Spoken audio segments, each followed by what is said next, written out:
ምክንያቱም የልጁ አባት ነው። አባትነቱን ደግሞ እስኪረጋገጥ ድረስ አላምንም የሚል ከሆነ ችግር የለውም። ግን የልጁ አባት እሱ ነው። እኔና እሱ በደንብ አድርገን እናውቃለን። በዚህ ልክ ደግሞ መዋሸት አይጠበቅበትም። አንተም እህትም አለ እናትም አለ አይደል?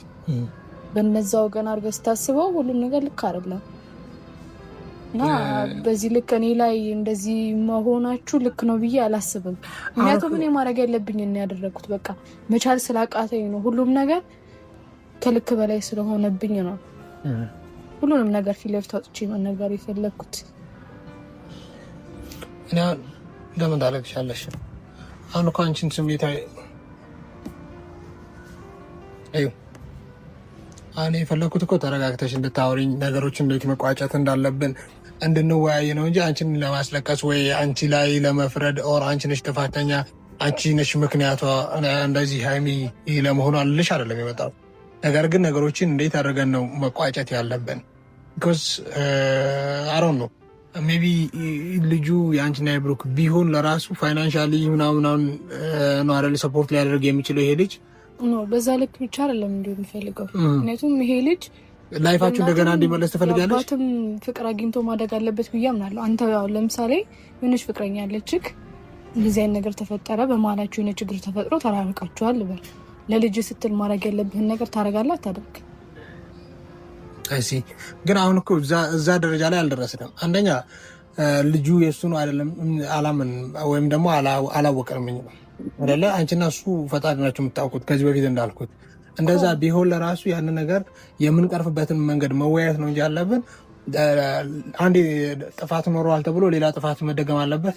የሀይሚ ልብ መሰበር አለበት። ሀይሚ መጎዳት አለባት ድጋሚ። እኔ ያ እንዲሆን እኮ አልፈልግም ነገርኩ እኮ ያ እንዲሆን አልፈለኩም ነበር። እንደዛ እንዳይሆን እንዴት አድርገን እንቋጭ ነገሩን እኮ ነው ያልኩሻለሁ። የተቀመጥኩት ያ ነገር እንዳይፈጠር ነው እኮ አልኩ። ሁሉንም ነገር ችዬ እስከዛሬ ድረስ ሁሉንም ነገር በውስጥ ይዤ ችዬ የተቀመጥኩት ለዚህ ነበረ።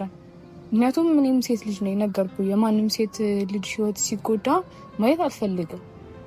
እኔም የሀይሚ ህይወት እንዲበጠበጥ ወይ እንዲረበሽ ምናምን ፈልጌ አይደለም እንደዚህ ያደረኩት። ግን እውነታውን ሁሉም ሰው እንዲያውቀው ፈለግኩ።